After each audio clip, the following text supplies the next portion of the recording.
জয় রাধে। পরিধামে রতিবন্ত নামে এক ভক্তিমতী মা ছিলেন।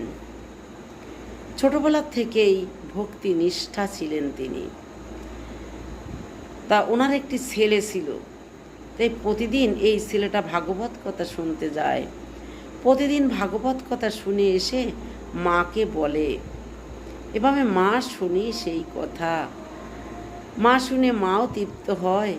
একদিন এই ছেলে এসে বলছে, মা জানো আজকে কি পাঠ হয়েছে? তখন বলছে, কি পাঠ হয়েছে?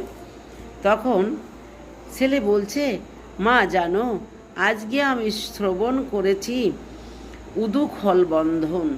তাই উদুখলে বন্ধন করেছিল ভগবানকে।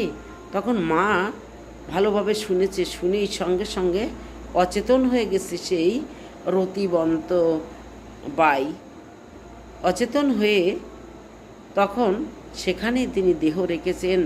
যে কৃষ্ণের জন্য এত প্রীতি, যে কৃষ্ণকে বাধা পড়েছে, এত সুকোমল ছেলে, একে কেউ বাঁধে, এটা বলেই উনি দেহ রাখলেন। তাহলে ভগবানের কত বড় ভক্ত তিনি। জয় শ্রীরাধে।